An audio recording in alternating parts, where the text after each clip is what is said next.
Mengapa anak bisa menjadi pembuli? Temukan fakta ilmiah yang mengejutkan. Tahukah Anda bahwa perilaku membuli tidak hanya karena sifat buruk atau pengaruh teman sebaya? Ada faktor ilmiah yang mungkin tidak Anda ketahui. Di video ini kita akan ungkap alasan di balik perilaku membuli dan bagaimana otak kita bisa terpengaruh oleh lingkungan sekitar. Jangan lewatkan. Apakah Anda pernah bertanya-tanya mengapa beberapa anak bisa menjadi pembuli? Apakah mereka dilahirkan dengan sifat ini atau ada faktor lain yang memengaruhinya? Dalam video ini, kita akan mengupas tuntas apa yang sebenarnya terjadi di otak dan pikiran anak yang sering membuli. Lobus frontalis, bagian otak yang mengatur pengendalian diri, pengambilan keputusan, dan pengelolaan emosi, berperan sangat penting dalam perilaku kita. Pada anak-anak, lobus ini masih dalam proses perkembangan. Inilah mengapa beberapa anak, meski memiliki kemampuan kognitif yang baik, tetap kesulitan mengatur perilaku mereka. Namun, bukan hanya otak yang mempengaruhi perilaku.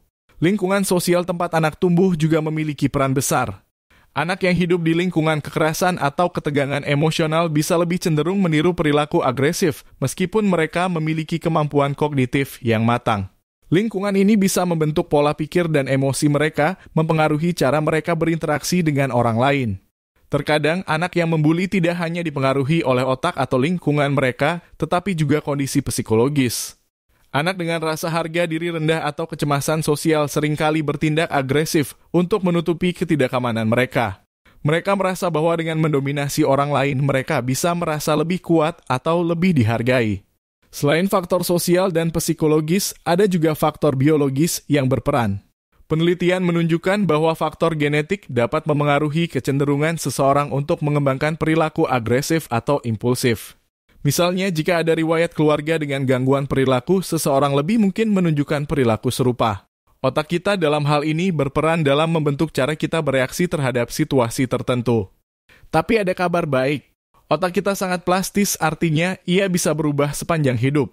Proses yang disebut neuroplasticity memungkinkan otak untuk menyesuaikan diri dengan pengalaman baru, bahkan untuk mengubah pola perilaku yang tidak sehat. Jadi meskipun faktor biologis dan lingkungan mempengaruhi kita, ada peluang untuk memperbaiki perilaku dengan intervensi yang tepat. Salah satu cara untuk membantu anak yang sering membuli adalah dengan menggunakan terapi perilaku kognitif atau CBT. Terapi ini membantu individu mengenali dan mengubah pola pikir negatif yang memengaruhi perilaku mereka. Misalnya, jika seorang anak percaya bahwa mereka hanya dihormati jika mereka mengintimidasi orang lain, CBT akan membantu mereka memahami bahwa ada cara yang lebih baik untuk berinteraksi dengan orang lain. Selain terapi, pelatihan empati juga sangat penting. Anak-anak yang sering membuli sering kali kesulitan merasakan atau memahami perasaan orang lain. Program pelatihan empati mengajarkan mereka untuk mengenali perasaan orang lain dan belajar cara berinteraksi dengan lebih positif. Dengan memahami dampak dari tindakan mereka, mereka bisa belajar untuk bertindak dengan lebih bijak dan penuh pengertian. Di beberapa kasus, penggunaan obat-obatan juga bisa membantu. Misalnya pada anak-anak dengan gangguan perilaku atau gangguan mood, obat seperti antidepresan atau penstabil mood dapat membantu mengelola emosi yang tidak terkontrol dan mengurangi perilaku agresif. Namun obat-obatan harus selalu digunakan dengan pengawasan medis yang tepat dan sebagai bagian dari pendekatan yang lebih komprehensif. Jadi, meskipun banyak faktor yang dapat menyebabkan perilaku membuli, perubahan itu mungkin. Dengan pendekatan yang tepat, baik itu terapi, pelatihan empati, atau dukungan dari lingkungan yang positif, anak-anak kita bisa belajar untuk mengelola emosi mereka, membangun hubungan yang lebih baik, dan berkembang menjadi pribadi yang lebih empatik dan penuh kasih.